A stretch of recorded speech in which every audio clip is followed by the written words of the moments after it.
Okay, CS exams results have been out now. और बहुत लोगों के घर पे थोड़ा डिसहार्टनिंग माहौल होगा कि क्योंकि क्लियर नहीं हो पाया, किसी का एक ग्रुप रह गया, किसी का 2 ग्रुप रह गया, किसी का प्रोफेशनल रह गया, तो किसी का एग्जीक्यूटिव रह गया। बट ये सब मैटर नहीं करता है कि मतलब हम फेल हो गए तो ऑब्वियसली थोड़ा बुरा लगता है, पर उसे पकड़कर हम ज़्यादा टाइम तक डिप्रेशन में नहीं रह सकते, क्योंकि अब हमारे पास में सिर्फ 3 महीने बचे हैं जिसमें हमें ये फेल वाले रिज़ल्ट को पास में कन्वर्ट करना है, अपनी पूरी जी जान झोंक कर मेहनत करनी है, ठीक है। और अटेम्प्ट्स कभी मैटर नहीं करती। इंडिया में बड़े बड़े सीएस है जिन्होंने अपना एग्जीक्यूटिव या प्रोफेशनल 1 2 10 अटेम्प्ट में भी क्लियर नहीं कर पाए थे, और फिर भी उन्होंने उम्मीद नहीं छोड़ी, क्लियर किया, and they are doing terrifically good in their career today. So disheartened होने की बिल्कुल ज़रूरत नहीं है। Here some tip which I have use to change my result. मुझे भी प्रोफेशनल में काफ़ी 6 अटेम्प्ट लगे, और फिर प्रोफेशनल क्लियर हुआ है मेरा, ठीक है। And I am doing good in my career to be honest. तो आप सब लोग भी खुश हो जाओ, एक स्माइल के साथ एक नई स्टार्ट करो। ये टिप्स फॉलो करो, आपको ज़रूर हेल्प करेगा। सबसे पहली चीज़ आपको यही करनी है कि आपको अपने जो पेपर्स थे सारे सब्जेक्ट के मंगा लो, एवरीथिंग। मतलब ठीक है, अगर आपको एग्जामेशन भी आया होगा ना, तो वो भी मंगा के देखो, सारे सब्जेक्ट के पेपर मंगा लो। मैंने जब भी ये करा है, मैंने जब भी मेरे पेपर्स मंगाए हैं, मेरे नेक्स्ट अटेम्प्ट में वो सब्जेक्ट में 15 मार्क्स मिनिमम बढ़े हैं। मुझे सारी गलतियाँ समझ में आती है, ठीक है। मेरे साथ टैक्स में तो ये बहुत बुरा हुआ था। मतलब अपने को ऐसा लगता है कि अपन ने सब बराबर लिखा है, पर अपने से सिली मिस्टेक्स बहुत ज़्यादा हो जाती है।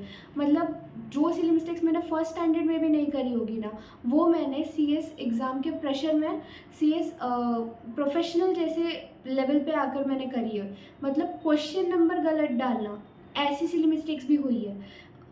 क्वेश्चन नंबर 1 का आंसर लिखना था और मैंने क्वेश्चन नंबर 2 लिख दिया था और आंसर लिख दिया था। वो तो एग्जामिनर ने दया करके 1 मार्क्स दे दिया था, भले ही वो पूरा आंसर राइट क्यों ना हो। तो ऐसी सिली मिस्टेक्स भी होते हैं। तो आप कहाँ गलत हो रहे हो, आपकी क्या मिस्टेक्स हो रही है। एक आंसर था जो जिसका आंसर मुझे पता था कि 25 मार्च होगा, और मैंने लिखते टाइम 27 मार्च लिख दिया था, और ये सोच रही थी कि मैंने सारा पेपर राइट किया, मुझे तो सब आया था, तो और मेरे मार्क्स क्यों फिर इतने कम आए। हम ऐसे क्वेश्चन करते कि यार पेपर तो बहुत अच्छा लिखा था हमने, फिर भी मार्क्स नहीं आए। ऐसा नहीं होता है, आपने ज़रूर कोई गलती करी उसके अंदर, तभी आपको मार्क्स नहीं आए। तो आपको वही गलतियाँ आइडेंटिफाई करनी है, आपको पेपर्स मंगाने हैं, और एक एक चीज़ को मैच करना है अपने गाइडलाइन आंसर्स के साथ में। और क्वेश्चन नंबर्स तक आप चेक करो कि आपने सही लिखे या नहीं लिखे, क्योंकि मुझसे ये गलती हुई, मुझसे खुद से ये गलती हुई है, ठीक है। इतनी सिली मिस्टेक सच में मैंने फर्स्ट स्टैंडर्ड तक में भी नहीं करी थी पेपर लिखते टाइम, जितनी मैंने सीएस प्रोफेशनल में करी है। तो तो पेपर मंगाना टॉप मोस्ट थिंग है, आपको करना ही है। इससे आपके ज़रूर 110% हेल्प होगा आगे के अटेम्प्ट में, ठीक है। नेक्स्ट चीज़ आपको ये करनी है कि आपको अपनी रीडिंग बढ़ानी है मॉड्यूल की, और जो भी आपके ट्रस्टेड नोट्स होंगे उसकी। मैंने मेरे मेंटर से सुना था कि अगर आप 5 रीडिंग कर लेते हो, 5 रिविजन्स कर लेते हो, तो आपका क्लियर होना बहुत ज़्यादा हद तक कंफर्म हो जाता है। और मैंने खुद ये करा है कि मतलब मैंने 1 रीडिंग, 2 रीडिंग, 3 रीडिंग, 4 रीडिंग में मुझे अपने आप इतने अच्छे से चीज़ें याद रहने लगी थी कि फिर ऐसा हार्ड और बर्डन जैसा कुछ फील नहीं होता था, फिर सब ईज़ी लगने लगता था। तो जितनी बार आप रीडिंग्स एंड रिविजन्स करोगे, उतना ही आपको हेल्पफुल होगा। 110% 3 से 4 रिवीजन में आपको इतना कॉन्फिडेंस फील होने लगेगा अपने आप पर और अपना जो भी कंसेप्ट है उसके ऊपर। 2 चीज़ें ये हो गई। तीसरी चीज़, अब रही बात राइटिंग प्रैक्टिस की, तो जो सब्जेक्ट्स है जैसे ड्राफ्टिंग वगैरह का, अगर प्रोफेशनल की बात करें ड्राफ्टिंग वगैरह में, और एग्जीक्यूटिव में अगर हम बात करें तो प्रैक्टिकल सब्जेक्ट्स, इन्हीं की आप अगर राइटिंग प्रैक्टिस करो तो बेटर है। क्योंकि बाकी तो ऐसी चीज़ें रहती है कि आप जितना याद करने के लिए समंदर जैसा सिलेबस होता है, तो आप कितनी चीज़ें लिख लिख कर करोगे ना। मैंने तो नहीं करी थी इतनी राइटिंग प्रैक्टिस, मैंने सिर्फ ड्राफ्टिंग के लिए राइटिंग प्रैक्टिस किया था। ओपन बुक जो हमारा था उसमें केस स्टडीज़ थोड़े बहुत लिखने के प्रैक्टिस करे थे ओपन बुक एग्ज़ाम वाले में।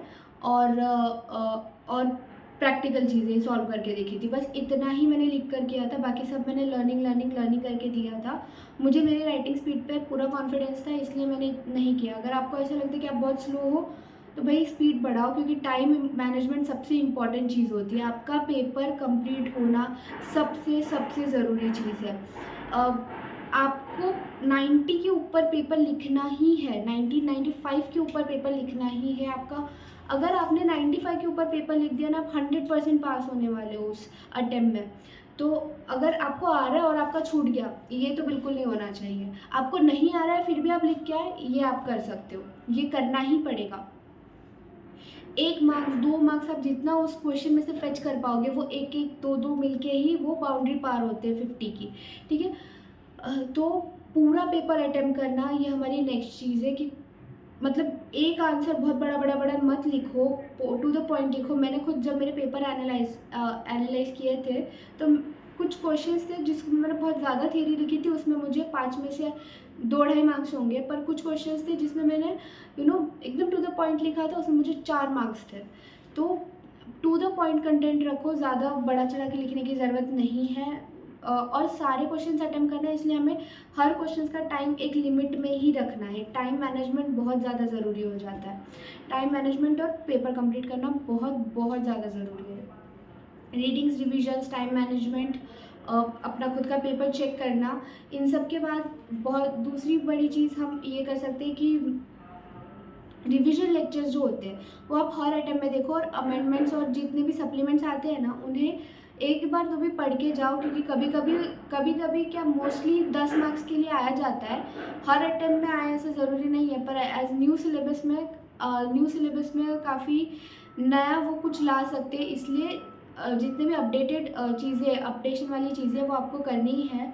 रिविजन लेक्चर्स आप स्टार्ट करने के लिए क्या कर सकते हो कि रिविजन लेक्चर से स्टार्ट कर सकते हो।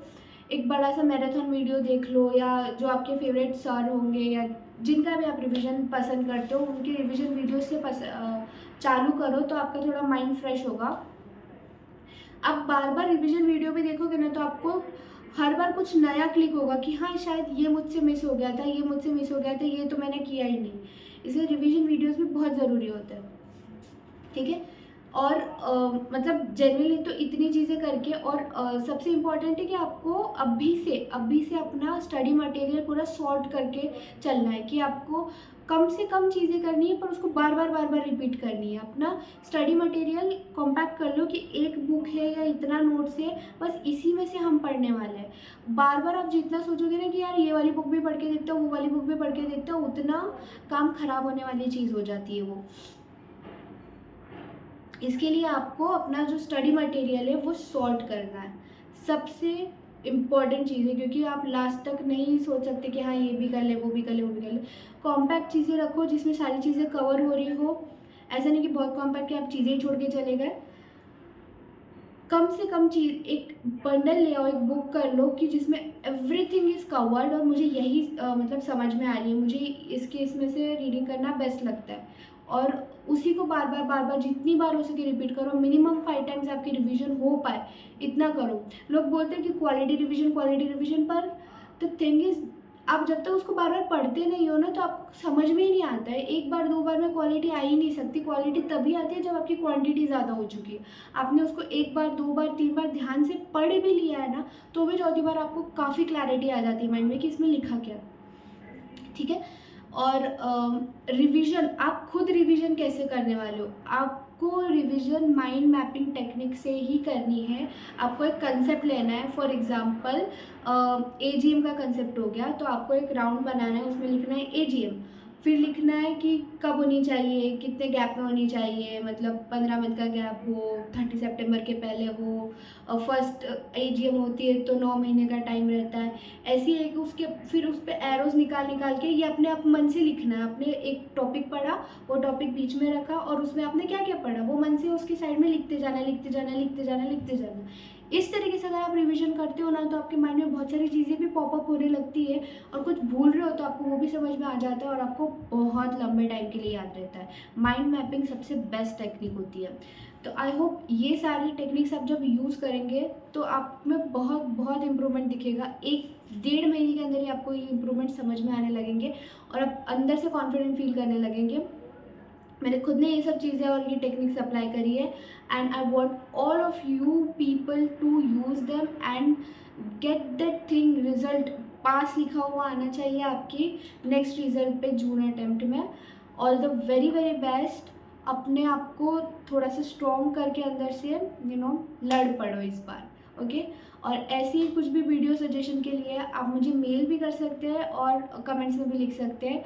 अपने दोस्तों के साथ मेरे वीडियो शेयर करो, लाइक करो अगर आपको पसंद आता है तो। एंड मिलते हैं हम अपने अगली वीडियो में। All the best, bye bye.